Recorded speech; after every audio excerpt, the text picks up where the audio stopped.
models and new business opportunities. I've spoken to a few people attending the conference today who are starting social networking businesses themselves. So I thought it might be interesting to speak a little bit about that. And then last but not least, I want to talk about leveraging social networking tools for whatever cause you might be passionate about, whether it's business, religion, political organizations, etc. First, let me review a little bit about High Five. How many in this room have a High Five account? Raise your hands. Hey, great. Okay. So you're, I think, more familiar to us maybe in this market than in some other parts of the world. We were founded in 2003. We're still a very small company. We only have 60 employees, but we have about 60 million monthly unique visitors who come to the site every month all around the world. We're the largest site in the category that we call social entertainment. So rather than media sociology, we think of entertainment sociology. We're the third largest social networking site in the world, the eighth largest for the age group that we focus on, 15 to 24, and we're really one of the largest websites in the world, period, which has been great. The founder of High Five was Ramon Yamamoshi, who is our Chief Product Officer today. The vision that they had for founding the company was, I think, really quite unique, particularly for an American company, to take a global approach from the very beginning. Some of the other social networking sites sort of evolved to service other countries and service other languages. High Five really had that as a core part of our mission in the very beginning. And I'll talk a little bit more about that in just a second. So this is a great conference, a great topic. I can see how much excitement and enthusiasm there is for this new type of communication and information exchange that's happening. But really, if you think about it, it's really just sort of the latest evolution in how the internet has evolved over time. If you think back to some of the initial portals, were all about getting information, aggregating information across these different things, Yahoo, Microsoft, etc. The next stage of that was webmail, MSN, Hotmail, Gmail, Yahoo Mail, then instant messaging, AIM, and Google Talk, and MSN Messenger, etc. And now the social networking sites have really just been another step in that evolution, giving people more and more ways to interact, more and more mediums through which to share information about their lives, share things that are interesting to them. And there are many of them out there. And there are many more types of them. I think when we talk about social networking, we tend to cast it somewhat narrowly. But when you think about it, all of these other things are forms of social networking as well. Blogging, photo sharing sites like Flickr, video sharing, microblogging like Twitter, voice over IP, chat rooms, and an area that we think is very exciting around virtual worlds, which is avatars and representations and interactions and things of that nature. So it's a very exciting space, and one that there's a lot of energy, a lot of enthusiasm, and a lot of change happening. So this chart probably comes as no surprise to anybody who follows this industry. The top line, the yellow line, is the number of internet users in the world. And the blue line is the number of social networking users in the world. And you can see that those lines are really quickly converging. That the number of people who have a social networking presence is really just exploding. It's becoming, I think for younger users especially, it's an essential part of their existence. And many people, it's the first place they go when they log into their site in the day. A little bit about how High Five evolved. As I mentioned, we were founded in 2003. The orange bars here, saw that a moment ago, are sort of our growth in users. And there have been several sort of key milestones for us along the way. Sorry to turn my back and my slides more. But we've always been focused on running a very efficient business. We grew it to a large number of employees quite rapidly, large number of users quite rapidly. We got the business profitable.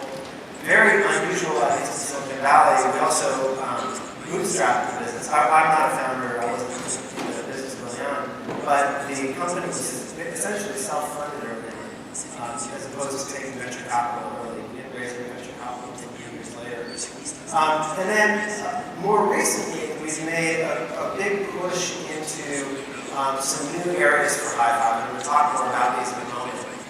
You see a lot of excitement and a lot of enthusiasm around entertainment type of applications on Hi-Fi. So gaming is probably the biggest example of that playing games within Hi-Fi. We've invested in Games World that we rolled out. And then we're also just about to unveil a brand new version of Hi-Fi that we're very excited about. We'll show a little sneak peek of that today. I mentioned that early on the importance of localizing the product was very important. We made an investment in translating the product, and the obvious first language for us was Spanish. Spanish was the most important language we felt. It's a huge number of online users speak Spanish. There's basically 3 languages spoken on the internet: English, Chinese, and Spanish. Everything else is pretty much a distant runner-up. And so we saw that entering the Chinese market, especially as an American company, is a little bit challenging. So we saw Spanish as a really relevant language for us.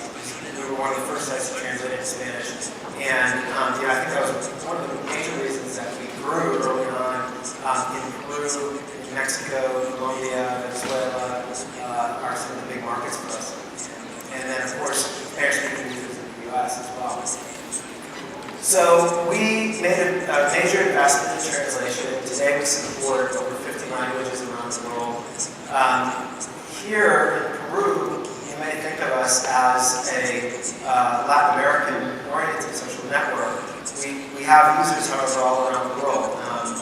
In some unusual countries, Thailand is a very big country for us. Romania is a very big country for us.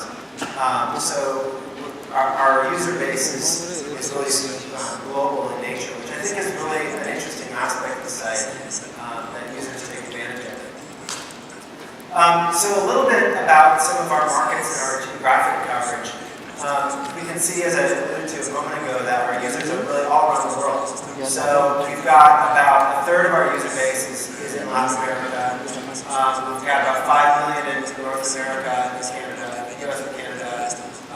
Large presence though in Europe, about 16 million users in Europe, about 16 million users in the Asia-Pacific region as well. But Peru, I'm proud to say, especially speaking here in Lima today, is one of our biggest markets. It's one of our largest in terms of users. You see our top 5 markets are here. So Mexico, Thailand, Peru, US. Peru, we have more users in Peru than we have in the United States as a US country. So it's something that we've always been hugely appreciative of the success and popularity that we've had in Peru and the engagement of the Peruvian users in the Hi-Fi community. So let me go into a little bit more detail about that. You can get a sense of where we fit in Peru on this slide. So we're the largest social networking site in Peru. Our users really, span the spectrum, but you can see kind of our most popular age group is in that kind of late teens to early 20s stage, which many units really probably are. That's really been a market that we've focused on, and I think that's sort of the demographic where our site is most appealing. We're the 4th largest site in Peru overall, which is a great honor as well. We have about 1 million users every day, and as I mentioned, our user base here in Peru is very engaged. We spend a lot of time on the site, both in terms of the minutes on the site and in terms of the pages that they view.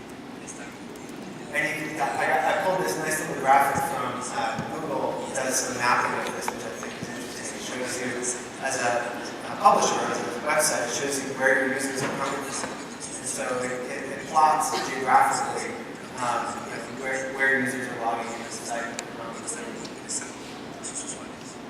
All right, so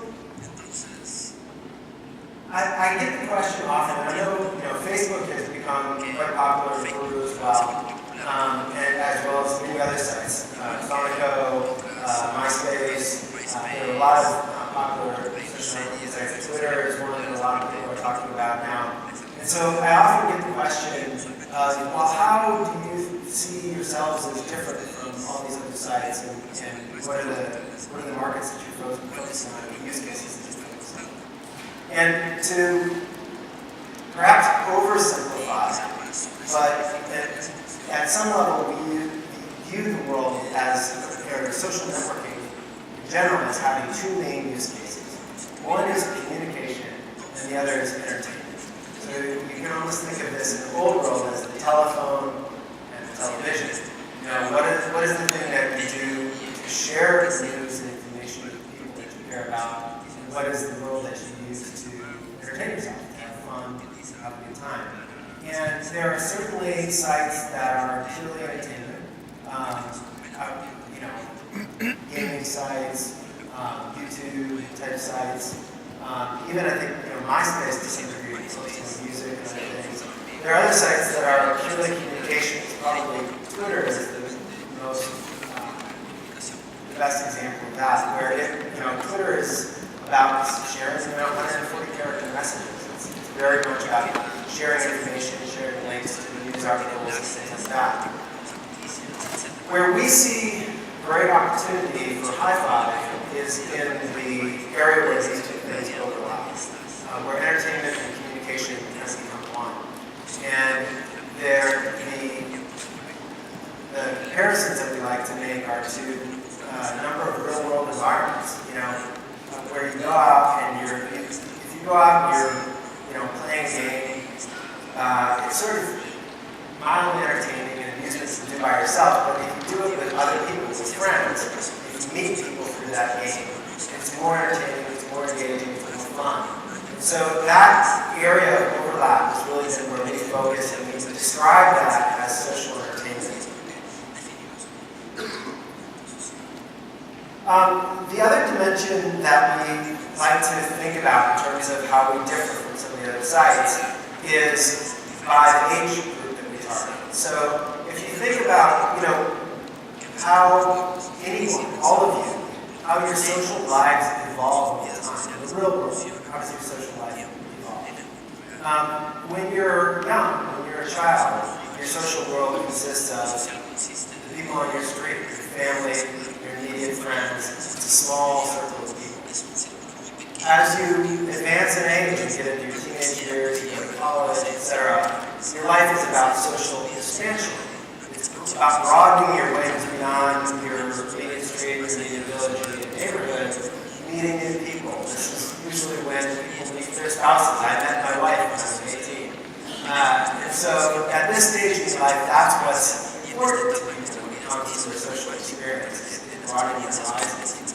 And then as you get older, as you get into the professional realm, oftentimes your needs shift again. It becomes less about social discovery and meeting people, and oftentimes it becomes more about managing those relationships, keeping in touch with somebody new in college, connecting with somebody that might hire you for a job, etc. And so there it's more about relationship management versus relationship discovery. And I think understanding those different use cases, and as a business, where we fit in that is very important. It has been sort of a guiding principle in how we evolve society. So, another thing that we really saw as we spoke to our users is that our users were different than Facebook users or MySpace users or other types of users in other social networking sites. These data are a little bit arcane, but and this is from Nielsen reports, basically a propensity to engage in these different activities for different user bases. And you can see the numbers for high-five are much higher for playing games, consuming entertainment like movies, concerts, dating, etc. And so we really saw those behaviors and those trends in our user base, and that has been also something that we wanted to fulfill as part of the value proposition, the brand promise of what we do.